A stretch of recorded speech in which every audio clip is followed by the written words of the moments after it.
ہر subject کے اندر نا 3 قسم کی فکر بن جاتی ہے. ہر سبجیکٹ میں 3 قسم کے, ہر موضوع میں, ہر فیکلٹی میں, ہر کلیے میں 3 قسم کے لوگ آتے ہیں. 3 قسم کی نفسیات اور مزاجات. ایک متشدد ہوتے ہیں جو اتنا تشدد اپناتے ہیں اپنے موقف کے اندر کہ ان کے وہ ایبسولوٹ متشدد ہوتے ہیں. ایک وہ ہوتے ہیں جو ایبسولوٹ متساہل ہو جاتے ہیں, ہر چیز میں انہوں نے جو ہے نا آسانی اور نرمی کے نام کے اوپر کمپرومائز کرنا. اور ایک متوسط ہوتے ہیں. تو متساہل, متشدد, متوسط طبقہ وہ ہوتا ہے جو وسطی ہوتا ہے, جو بیچ کا ہوتا ہے. یہ بڑے مسائل ہیں زندگی کے اندر بھائی, کہ بیوی اور ماں کے جھگڑے میں کیسے فیصلہ کریں, بڑا مسئلہ ہے. بعض لوگ کہتے ہیں ڈگری نہیں ہونی چاہیے, بعض کہتے ہیں ڈگری ہی ہونی چاہیے, اس کے بغیر قابلیت ہی نہیں ہے بات کرنے کی, افراط تفریط. بعض لوگ کہتے ہیں میں ڈیسائیڈ کروں. میں مطلب علم بھی ضروری ہے, تجربہ بھی ضروری ہے. تجربہ بغیر علم کے پیش کیا جائے گا تو بہت ہی عجیب بد تہذیب لگے گا, اور علم بغیر تجربے کے پیش کیا جائے گا تو وہ بہت ان پروفیشنل لگے گا. وہاں پہ پتہ چل رہا ہوگا کہ کاغذی باتیں, اس کا حقیقت سے کوئی لینا دینا نہیں. یہ افراط تفریط کھڑی ہوتی ہے. جو لوگ کیپٹلزم کا رد کرنے جاتے ہیں وہ کمیونسٹ بن جاتے ہیں. جو کمیونزم کا رد کرنے جاتے ہیں وہ کیپٹلزم بن جاتے ہیں. کیپٹلزم بھی ایکسٹریم, کمیونزم بھی ایکسٹریم, سوشلزم بھی ایکسٹریم, اسلام پھر بیچ کی راہ نکالتا ہے. نہ ٹوٹلی گلا گھونٹ دیتا ہے عوام کا, نہ ٹوٹل جو ہے اس کو اتنا کیپیسیٹیٹ کر دیتا ہے کہ وہ جو چاہے اپنی مرضی سے کر لے. یہ زندگی کا سارا فلسفہ. ابن قیم کی ایک کتاب ہے رحمہ اللہ علیہ کی, مدارج السالکین, اس میں بڑا لکھا ہے انہوں نے اس کو. ایک بندہ تقدیر کے اوپر گیا, اس نے اللہ کی تقدیر ہی رد کر دیا. دوسرے نے کہہ دیا انسان خود اپنی تقدیر لکھ لیتا ہے. پھر افراط تفریط. ہر موضوع, ہر فیکلٹی میں آپ کو یہ افراط تفریط ہی مل رہی ہوتی ہے, جس کی وجہ سے سسٹمز برباد ہوتے ہیں, سسٹم تباہ. علم ہے ہی اس چیز کا نام کہ بھائی ایک پارٹی کہتی ہے بھائی ریسورسز مت دیکھو اور قدم لگا پوچھ جاؤ. ایک پارٹی کہتی ہے پوری میتھمیٹکس کرو پھر ریسورسز دیکھو پھر لگاؤ. یہ افراط تفریط. ہر جگہ نیوٹرالٹی ہی بچاتی ہے. ہر جگہ یہی چیز بچا رہی ہوتی ہے کہ بھائی بیچ میں رہ کے دونوں موقف کو سبجیکٹیولی دیکھا جاتا ہے. ایبسولوٹ نیچر کو سامنے رکھ کے اس کی سبجیکٹیوٹی میں دیکھا جاتا ہے کہ یہاں ایبسولوٹ ہوگا اور یہاں تھوڑا ہلکا رکھا جائے گا.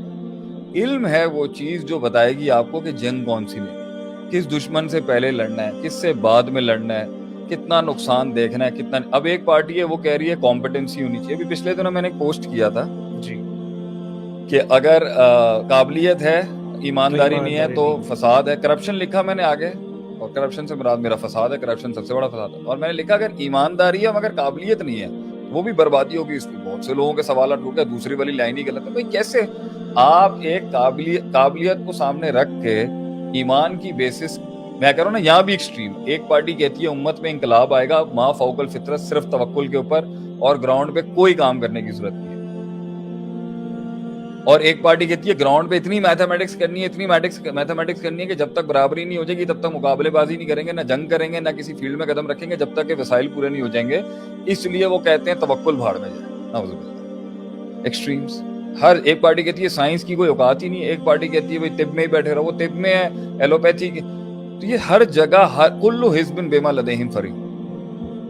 اس سب سے نکلنے کے لیے آپ صلی اللہ علیہ وسلم نے کیا حل دیا تھا؟ فلولا نفر من کل فرقۃ منہم طائفہ. تم سب کے سب لڑنے جگہ نہیں نکل جانا جہاد کرنے. کیوں نہیں سوسائٹی کا ہر طائفہ, ہر سیگمنٹ میں سے ایک ایسا گروہ تیار ہو لیتفقہوا فی الدین, جو دین کی اس ان ڈیپتھ انالیسس کو سمجھے جس سے وہ فقہ الواقعہ اور ہونے والے وقوعے کی ادراک صحیح کر سکے کہ مسئلہ یہ ہے. اب آپ دیکھیں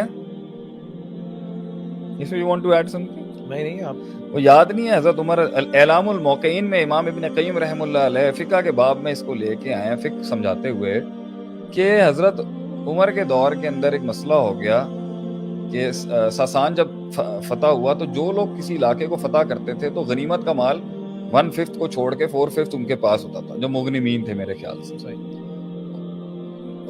خمس کو چھوڑ, خمس جو تھا وہ اللہ رسول کو دے کے 20% لے لیا وہ وہاں, اور 80% جو ہے وہ وہی کنزیوم کرتے تھے جنہوں نے علاقہ کانکر کیا. حضرت عمر رضی اللہ عنہ نے کہا کہ بھائی مجھے یہ پیسے چاہیے, میں چاہتا ہوں یہ بیت المال میں ٹریجری میں جمع ہو. صحیح. تو اس کے اوپر اعتراض آ گیا اور وہ قرآن کی ڈائریکٹ آیت پڑھ دی، نص تھی وہ بلکہ. تو بھائی حضرت یہ کیس چلا گیا علماء کے پاس وہاں پر. تو 9 رکنی بینچ بٹھایا گیا جس میں 5 اوس کے تھے یا 4 خزرج کے تھے یا 5 خزرج کے تھے یا 4 اوس کے تھے.